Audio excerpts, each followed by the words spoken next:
program's doing real well. A couple of things have been going on. If you. You can sit that down. That's Pastor Tim's. Oh, sorry. So I think what we'll do is go ahead and get started. Definitely. I think Gabe will be showing up, but I'm not sure. Hey, Doc. Hi, I'm Bob. Oh, we've met before. Yeah, that's right, yeah. There may be others.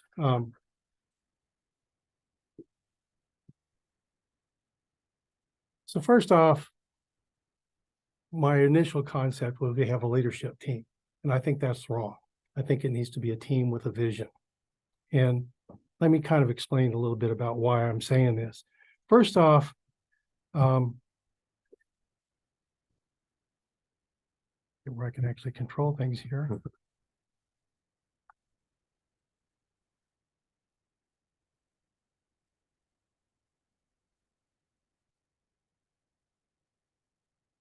Okay, I think we're on board.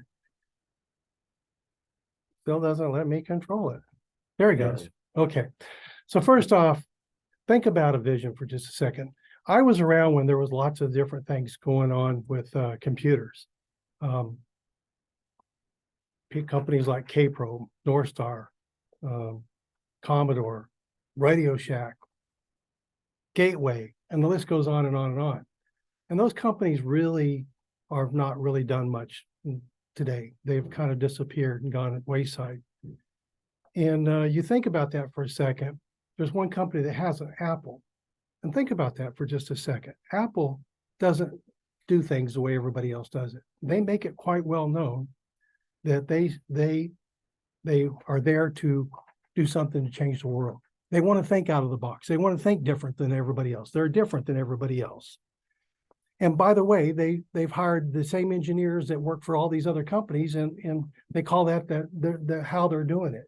And by the way, they just happen to make computers and phones and so forth. You want to buy one, and of course, people are buying them like crazy. And it's all because of the vision that they really had of where they're going with all this. So the bottom line is, I want to challenge the way that we're working here. I want to change the world. Maybe it's changed Pennsylvania, maybe it's changed Monessen, but we got to think out of the box. We can't keep doing things the way that we've been doing them. If we kept doing things the way we've been doing them for the last 30 years, it's not good. It's going to continue to decline. It's going to be a problem. It hasn't worked before. Why would we keep doing the same thing over and over again? And I want to show that vision to Monessen. Hopefully that we can all come together. I think it's one that really needs to encourage unification and builds upon our success. So let's just first off talk about who we got here. First off, Gabe Hudock is not here yet, but let's start. Randy, just very quickly tell us who you are and what you do. So I'm the general manager of the Cleveland Cliffs Coke plant. Everybody knows that it was Pittsburgh Steel, then Wheeling Pittsburgh Steel. Then it became Sharon Steel, then Koppers. A lot of people knew it as Koppers. They still call it Koppers. Mm-hmm. Then it was that name that nobody could pronounce, ArcelorMittal. Mm-hmm. And then in 2020, ArcelorMittal sold the USA interest to Cleveland Cliffs. Cleveland Cliffs was developed or founded in 1847. Wow, really? 1847, yes. As a raw materials and transportation company centered around the Great Lakes. Okay. Who am I? Well, I'm a kid that graduated from Charleroi High School, class of 1974. I've been in the steel industry for closing in on 50 years. Right out of high school, I hired in as a laborer at U.S. Steel Clairton Works. My application was tear stained. I didn't want to be no damn mill hunky. I wanted to go to college. My parents couldn't afford college. So I went to work at U.S. Steel. Found out that U.S. Steel had a tuition reimbursement plan for management employees. So I worked real hard to become a management employee. 1981, I was promoted in management. 84, downsizing, was let go. Came to work at Wheeling Pit, Monessen.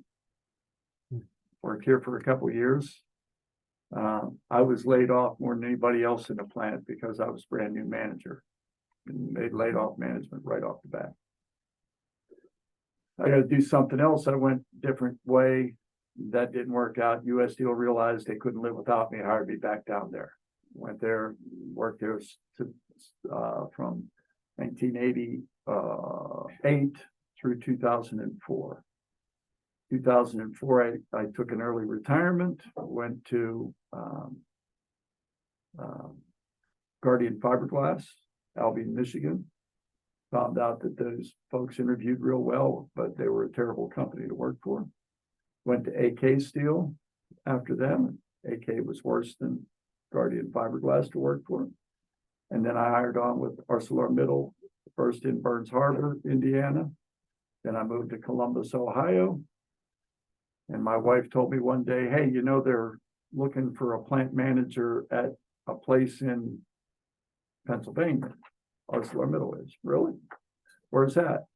Monessen. Okay.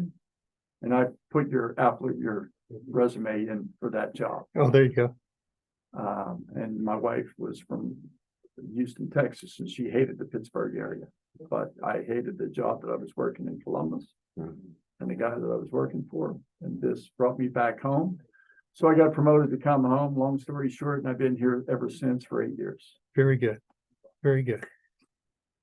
Your turn. I'm Bob Mott. I'm the superintendent at Monessen School District. I've been at 4 different districts before I got here. I was at Fort Cherry, Cornell, Aliquippa.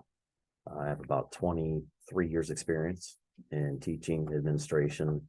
I've pretty much done a lot of things in my career. What brought me here? I'm from Washington County. I grew up in McDonald. Most of the schools I've worked at have been very similar to Monessen. I guess going with what Mr. Moser saying, I think we have to, at least in my culture in the school district, we have to get away from getting back to the old Monessen. I mean, I think it was great. I think that's what everyone loved, and that's where all the success was. But I don't think we can go back there. I think we have to do something different. Actually, our philosophy is old ways don't open new doors. There you go. So we're looking to do things differently. At least I am. You know, that's the culture I'm trying to build. You know, we have pillars of my leadership that we focus on: culture, behavior, data, instruction. Have 8 different pillars with different lenses. But right now, the first couple of years, it's just kind of focused on culture and behavior, or that student or organizational. So kind of focused on that. I've been there for about 1.5 years. And I think the next steps now is I'm starting to feel more comfortable. And it's just, we're looking into the college for all model is dead. I think it is. That's why there's a student loan crisis. So I'm looking at more into getting kids into the work field. We work with CNX, which is an energy company. Right now, I only have a couple kids in it, but we're trying to get them towards the energy companies.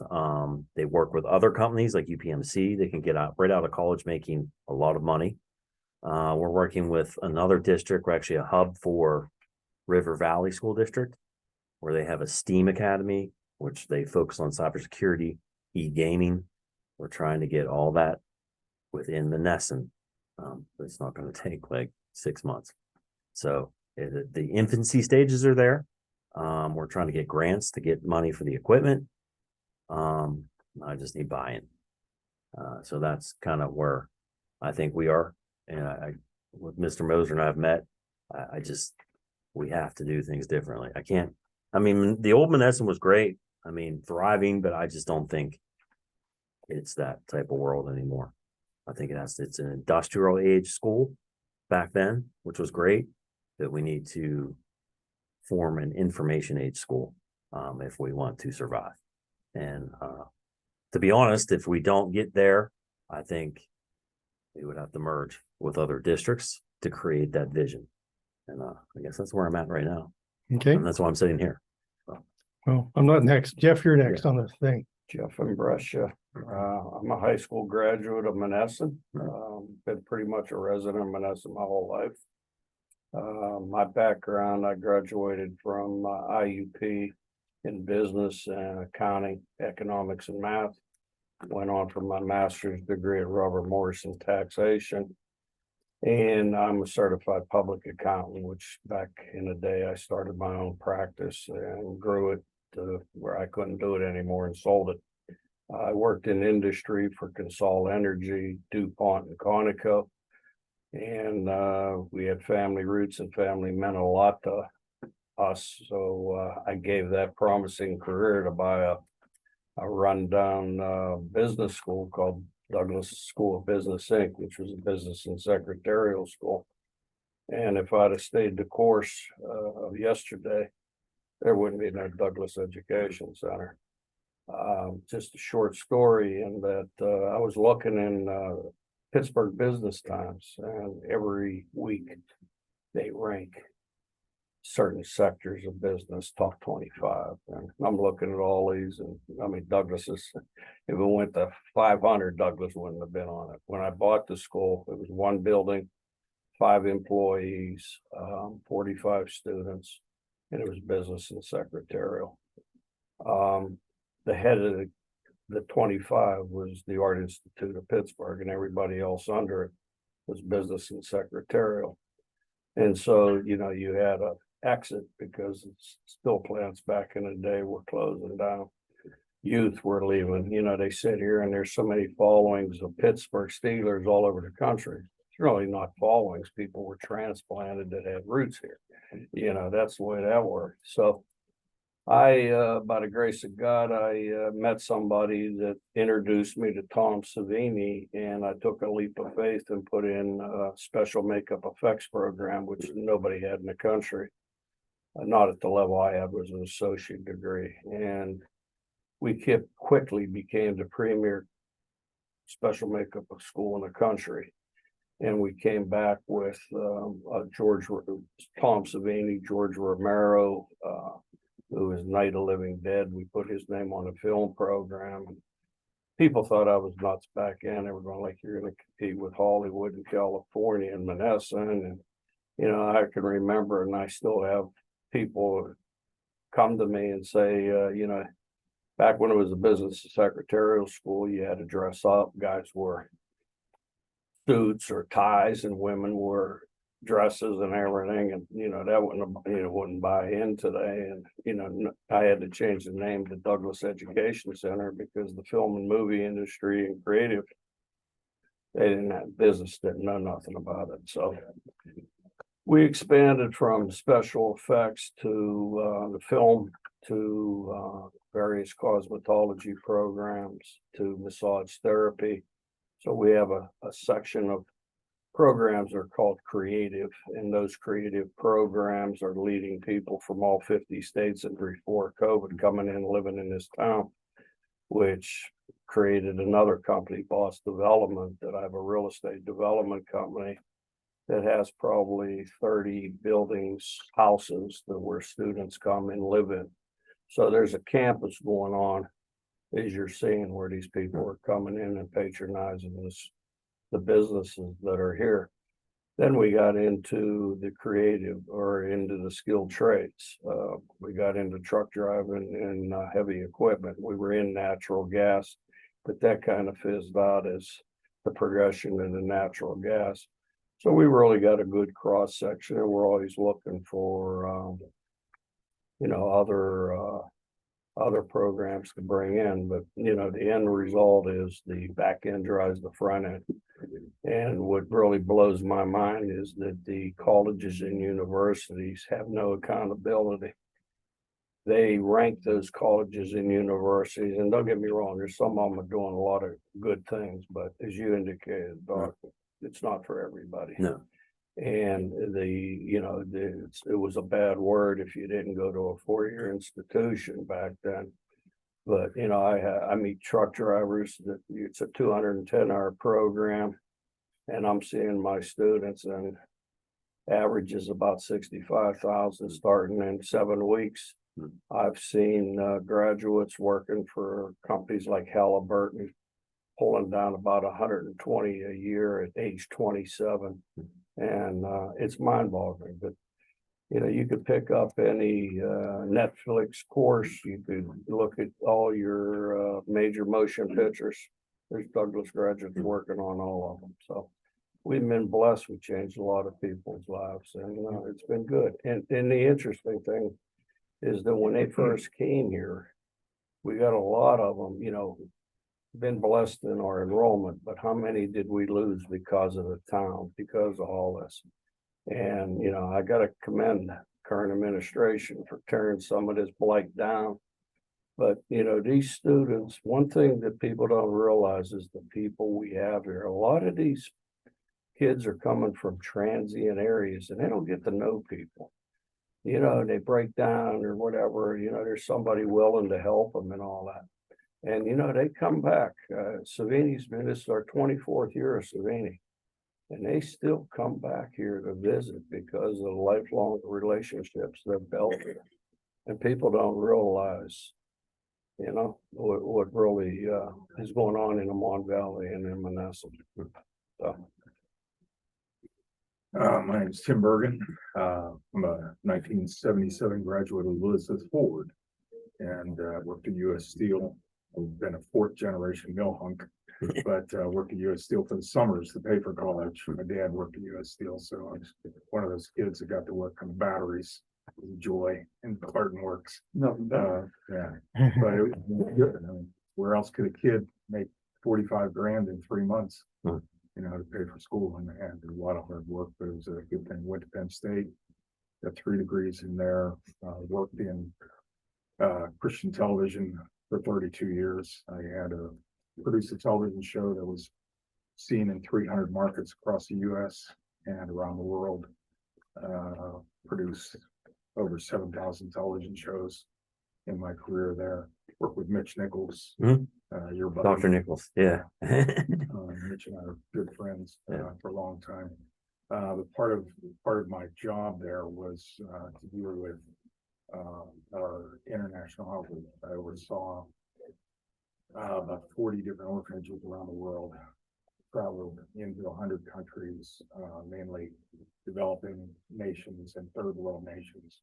I was in Darfur, Afghanistan, Iraq, Syria, you know, any hot spot in the world to try to bring hope to these kids. And we developed a program where we would teach the kids, would rescue them first from whatever the situation was, disease, war, famine, whatever, and then we would teach them English, give them computer skills, and train them in whatever skills locally would work, agriculture, you know, some kind of dealing with animal husbandry or whatever would work in the community, and then raise them up. And we've got kids around the world now that are in government, that are fighting some of the poverty, fighting some of the things that are going on. But in all my travels in over these 100 nations over, you know, 7-year period, my heart really broke for the Mon Valley boy.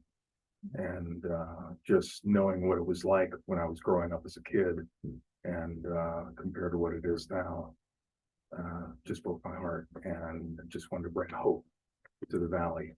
I am a pastor. I've been a pastor out of my church for over 30 years and been the lead pastor at the Christian Center in Ross River Township for the last 15. And our goal was in coming, we would do outreaches in Charleroi and Monessen, in Ross River Township, in Monongahela, and just wanted to do something that would help to bring people hope.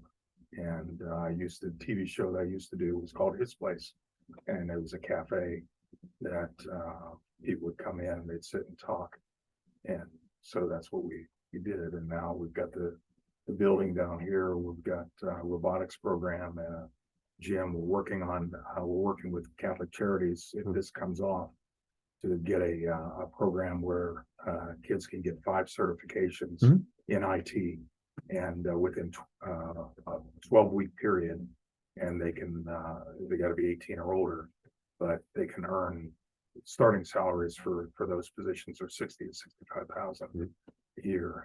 If we can get, I don't believe college is the place for every kid either. It was good back when I was going through, and maybe when you guys were going through, but now, there's such a need for so many other skill sets that are not being enforced. So basically that's what we're trying to do. And every day with the coffee shop and with the gym we're putting in, we got a sewing studio, we've got a bunch of other things that we're working on that are in transit to work out. I think we've helped to turn some people around and bring some hope to the community. And so my long-term vision is not just one here in Monessen, but to be in Little California, got another plan for Charleroi, got another plan for Monongahela, got another plan for Braddock, trying to get all the way up the Mon Valley to do what we can do on a one-person, one-on-one basis to help people get to where they need to be, and to train kids and to train adults in whatever way we can. We do a free tutoring program, a free reading program, and we're working on, like I said, some other projects. We do the outreaches in summer, block parties and things like that. Because it's, my view is, that if we can bring hope, we can change the world. And one person at a time. I can't necessarily change everything that's going on in Washington or in Harrisburg. But what I can do is I can change the individual. I can change a mindset with an individual, give them hope. And I think we're seeing that the effect of them. So. Very good. There's two people that are not here. Russell Johnson runs a steel plate. He's also got some interesting ideas related to restaurants. Restaurants is a big industry in Monessen, an important one, and we need to see if we can get him on board. And also Gabe Hudak, who has a Alumnosaurus, is also a very visionary. And it's clear just in what you really described, you guys are visionaries, there's no doubt. Otherwise you wouldn't be as accomplished as what you are now. Of course, I'm the mayor. It's a temporary job. Who knows how long I'll be here. It's at the whim of the people. I've done many different things throughout my life. It is what it is. Mike is, of course, my city administrator. If you want to do something very quick, I want to try to get it moving along, but I think we can keep. Well, bottom line- I'm so happy to hear the visionary aspects of this today, and I think that's what the mayor wanted to focus on was how and what you bring to the table to help us craft this message and what we're looking to do over the next few months. It's vital that we have a group like this to do that, and we found that out, and Jeff can be a person who has led me along this path to look for this, of having a sort of kitchen cabinet of real key business people and educators to do this. And I think it's a key part of it. And I'm really looking forward to hearing what's going to be discussed today, but also to move it forward. And it's all based on the vision. there are some people behind the scenes too. A group called LISC, which is Local Initiative Social, I forget what they stands for, but they are a HUD provided to distressed communities of which we qualify, consulting group that provides some support for us, and they really are the driving force. Crystal's on the line with us right now. I believe that there's some others as well. Joe Delfonso is our solicitor for the city. He's also who I rely upon to keep me out of trouble. James Proton is a area resident that is very strong in a lot of what we're talking about here, and I listen to him a lot as well. So we've defined who we are. Let's talk about Monessen's vision. The Chamber of Commerce is really non-functional. We've tried to do that. It just backfired every time I've tried to do it. Removing Blythe as a one-time opportunity is well underway. What I want to try to do is get a vision that really keeps things focused and eliminates gentrification, which is something I'm seriously concerned about. We got to think out of the box. There's many other ways to do it. If you keep doing the same old thing and you keep getting the same old result as Monessen's been doing, why do you keep doing it? We got to do something different. It's just got to happen. I want to listen to the folks, but I also want to challenge them to expand their thinking because there's plenty of different ideas in this city and you got to listen to them. So let's talk about where we're at right now. There's 3 census tracts in Monessen. 8052 has 1,865 people, a 22.1% poverty rate, which is not as bad as 8054 with 1,377 people and a 35.4% poverty rate. The rest of us amount to 8055, and we got 3,669 people with a 7.3% poverty rate.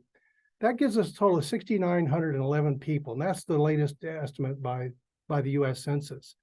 But the U.S. Census also says we declined over 4% in the last few years. That's scary. Even with the things that I'm doing, even with the blight removal, we're still losing people by the gazillions. So what does that mean? Today, we got just under 7,000 people. In 29 years, 8053, we're going to have 2,000 people in this city. There's not a one of us here that can survive in a town that has 2,000 people. Becomes a ghost town. They'll be leaving. We are taking out loans to improve our sewer system at 40-year terms. This is 29 years. We cannot continue down this path. This is just a no, you can't do it. It's just not possible. We can't keep doing the same things that we've always been doing. It's got to be something different. So we got to show what we have for a vision here. Location, location, location. Think about this for just a second. Monessen is dead square in the middle between some very good metropolises. You got Pittsburgh, Greensburg, Washington, and Uniontown. We're right in the middle of all this. We have a good location. We're sitting on the Mon River. We have the Interstate 70 access. But we really need to define what our customer base is and what are our demographics that we have if we're going to promote Monessen in any sort of a reliable fashion. So it requires a different type of a structure. We got to showcase Monessen. We got outstanding restaurants, we got river access, we got city parks, we got available development property. We have a powerful heritage and a historical museum that really drives all this. But we also thought to think about some of the healthcare needs that we've got and what we've got going on here. We have these 2 demographic zones that have some very serious poverty problems that have health issues, and we need to be able to identify that. And then you have the majority of the people that are getting older. They're going to need health support. So let's think about that just a little bit. We can talk about this all day long, and there's several different things we can go for. But we have 2 different places that we can think about. 500 Donner in the vicinity. That's right across the street here. Bylon's building right here. He's promised me that he will give me that building. We already got the bank building that belongs to the city, and between the rest of the block, it belongs to either the redevelopment authority or the city of Monessen. The bottom line is there's 65,000 square feet right there. 65,000 square feet is enough to do something. You have a parking lot on Schoonmaker, you got where the old hotel is, that could be a parking garage. So what I'm thinking is a micro hospital. These things are becoming possible. They're becoming very popular. They're popping up all over the place. You got one in Hempfield, they're popping up all over the place. Pittsburgh, South Pittsburgh, whatever. Something small. I'm not talking about a huge thing, 8 to 15 beds, something that takes 15 to 50,000 square feet. And I mean, it just offers specific care or general care either way, but that sort of a concept. And there's micro hospitals popping up everywhere. This is one plan that they did in Hempfield. But there's other things that we need to talk about too. First off, Monessen has over 65,400 people. If you were to sit and draw a compass, take a compass and draw an 8-mile circle around Monessen, just 8 miles, you have 65,000 people. So we may be shrinking, but there is still a market potential here in Monessen that we need to really recognize and promote. Monessen has easy access to I-70. We talked about that, the Mon River, and it sits in the middle of 4 different cities. But there's other things that you can think about. Ty-Nesta came up with a market village where they came up with a little pavilion, and they build these little outlying shops around it, and you can rent these things for fairly cheap, and it just promotes local business. Or maybe you think about a business plaza across the street that you might think about. You could even say, well, maybe we need retail downstairs and we have apartments upstairs. Maybe this could be dorm rooms for your Douglas College. I don't know. It's just apartments. This is just a traditional way that people work into things. You have Douglas College that does studio stuff. Maybe we need to build a big studio over here and promote that. There's $150 million spent in the Pittsburgh region right now in the theater business. This is something that you're in tune with. So what you think about it is, this has got to be a vision. And there may be other visions, but my vision is we put a micro hotel over there and we get behind this and we actually support and we promote this. We come up with all the marketing data that's required to do that, the demographics and all that goes behind a full marketing program. And we put that forth and go forward with a plan to promote that activity. It really boils down to, can we work with a common vision? You guys are visionaries. There's no doubt about it. Just listening to you explain what you've done. There is a vision that each one of you have. All I'm saying is you are invested in Monessen. You're invested strongly in Monessen. Monessen's got to survive or you're all in trouble. We're all in trouble. There's just no future here if we don't come up with a plan. I'm not asking for anybody to come up with any earth-shattering commitments or anything else today, but go back and think about this. Think about it. Talk to your family, talk to your wives, talk to your neighbors, and then send me an email. What can you think you can do to help support this concept? It may be something minimalistic. I don't care, but I want to know that you guys are committed to doing something. I want to take this and move forward. We have some support that we can do. We have the business community here. We might be able to get some support from that. We have the HUD and their list group that's participating with this. Maybe we can get something from them, but we've got to put together a plan that really works, that moves us forward, that takes us there. It's never going to be what it once was. And it's really interesting to me because I talk about all these staircases to heaven that are all along the Mon River. And it's only because there was no cars and people used to walk to work. And they would work at the steel mill down here in this area down here. And when they'd go home, there would be neighborhood stores, there'd be bars, there'd be everything that they could possibly want to get back to their house. That will never happen again. And if you did bring back that type of, I cannot even imagine an industry that would hire 10 or 20,000 unskilled laborers. It just does not exist anymore. It's just a figment of people's imagination. It does not exist anymore, not in this country anyway. So let's move forward. Yeah, possibly. Look over in New Stanton, Yep, absolutely. they're doing it. You know, it's also interesting in New Stanton that you have the county come in, and I've got some people here at the county who was invited to be on this as well. I don't know if they're monitoring or not, but the county has invested a lot in promoting the New Stanton industrial area. And they've had company after company come in there. They've had Sony, they've had all these different companies. And the one thing that drives them to failure is they never can find the people to run them. That's everywhere. So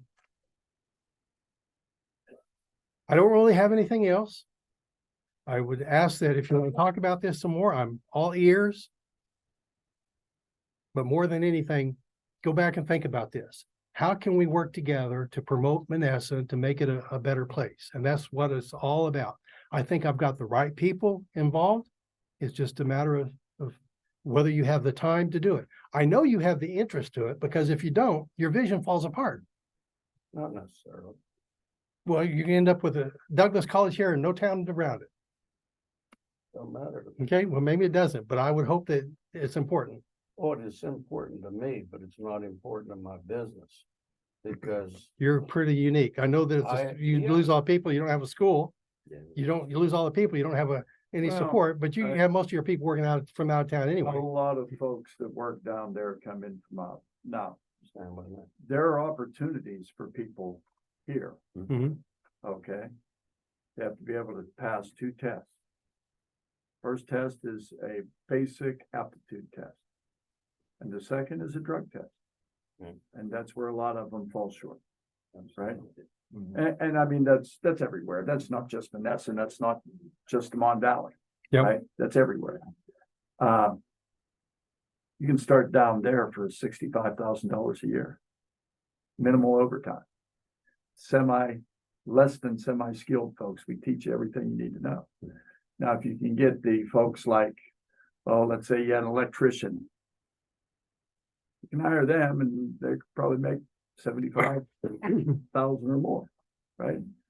The skilled crafts that's like trying to find the great white buffalo, You're going, hey, right?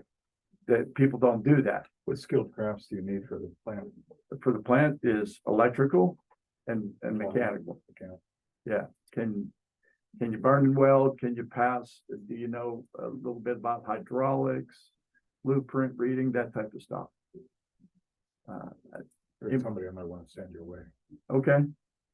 For the first time in my time here, but maybe is for folks that lived here for a long time, it's not a help wanted sign. There is, Fly within. apply within sign up on our fence. But a lot of people don't want those jobs. Why? Because they're 24/7, 365 days a year, right? You might have to work a weekend, you might have to work holidays, you might have to work. you might have to work. Exactly right. Can't do drugs at the same time. Right, I mean, you can go right now and wear one of those blue golf shirts down at Best Buy and ignore people all day long and make about $18 an hour. Why would I want to come here and make $25 an hour? Anywhere from $22 to $32 an hour down here. Or I might have to work and I'd have to work the weekends. And I'd have to work holidays, but that's why you make the Sundays pay time and a half. So if you're making $25 an hour on a Sunday, you're making $37.50 an hour. Okay, if you're working a holiday, you're making $62.50 an hour for every hour you work on a holiday. We don't give you Martin Luther King's birthday as a holiday, but we give you your birthday as a holiday. And all the other holidays. Now, Juneteenth isn't recognized, current labor contract, but guess what? When they negotiate the next labor contract, I guarantee you, Juneteenth will be a recognized holiday. It was not a national holiday when their last contract was negotiated. So there are good paying jobs here in Monessen. You have openings right now? that you can't Absolutely. fill? Absolutely. How many? Well, we're sitting right now at 157 and 170 is the number I'm looking to get to. And some of them are going to be in the skills, the How electrical, many are unskilled labor? 10. You need to look at Fayette County. We moved an operation down at Collinsville Airport for that specific reason. We're averaging 100 and some students a year out of that airport. Because that is, it's the what's the right word, lowest income poverty level in the whole Appalachia region. Yeah. Them people don't want to leave that area, their family unit, their workers, their blue collar, it's a different mindset. Let's face fact, a lot of us could live a lot of different places. Yeah. I got promoted to come home. This is my home. Mon Valley, Pittsburgh is my home. Graduated from right over there. I didn't live in Charleroi when I went to school over there. I lived out in Fallowfield Township. Way out there. We lived in a stick so far that my dad had to go towards town to hunt. It's almost a true story. Right? Almost, he had to go towards town to hunt. We lived that far in sticks. But nobody wants to, not nobody, a lot of people don't want to leave the area. The young people don't have that commitment though. You're right. I hire young people. I know I got them 2 years and they're gone. Yeah, they're going. There's just nothing here. Nothing here And is what they say. two guys, 20 years old, that were making $65,000 a year, quit other jobs. For more or less, you know that. Who knows? Maybe, the opportunity cost of not having to work the weekend far exceeded the cost of, a little bit extra in your wallet. Yeah, but I think that bubble's about to burst. Well, it's hard. Yeah. Would it be possible to jump in real quick? People can't live. I sure Just hope it does. wanted to kind of Sooner or introduce later, ourselves to the generation group. Supporting them, our generation is gonna say enough is enough. Yes. It's not, you're living at home. Hi, gentlemen. Sorry to Yeah. interrupt. This is Crystal Koch and Michelle Harati from the Local Initiative Support Corporation. I believe Mayor Moser Did you say you wanted introduced to this put a earlier. hotel We in were or a just hospital? hoping to hop in Hospital. really quick. You I said think- no. Yeah. I think they both, a hospital, I think would be something that. Right now, I'm having a difficult time 24/7, 365. We hire EMTs. Somebody gets dirt in their eye or somebody, gets a little cut, and they need a Band-Aid, right? They go down to the EMT. EMTs are to be an EMT right now. It's crazy. It is, because you can be a nurse for the same training. For just about the same training. Yep. Okay. And you're gonna make maybe, I don't know, $18 an hour. Again, I can go to Best Buy for $18 an hour, one of those polo We used to shirts. have medical programs, I'd have cut them out. Yeah, They don't pay. yeah. Medical Well, billing traveling coders, nurses now medical make a big money. nursing, yeah. Nursing provided that, but a lot of the nurses though are overworked because they don't have enough nurses. Well, they're leaving, because they're leaving, they're going to doing the travel nursing. Yeah, My son's a PA down in Ruby, yeah. But and the pandemic Yeah. changed that. And they're People making- don't wanna be, it's Yeah. travel nurses make Killer. $150,000 a year. Yep, too much negativity, death. I Yep. mean, it burned a lot of them out. absolutely. I mean, my wife went for a knee replacement, right? And she had a knee replaced and they kept, because she wasn't doing real well on the anesthetic, they kept her overnight. So she went to the bathroom in the middle of the night. She's just had her knee replaced. She can't really get up and run around, right? And she's stuck on the toilet for like 2.5 hours, Yeah. There's no nurse Because came there's in. no nurse. hitting the button. Nobody came around. The asset in this community is the cost of living. That's what's Without a doubt. huger change, Yeah, big change. Especially these people that they see that I'm bringing like from California or whatever, they come here, they can't believe it. I mean, some of their families even bought homes.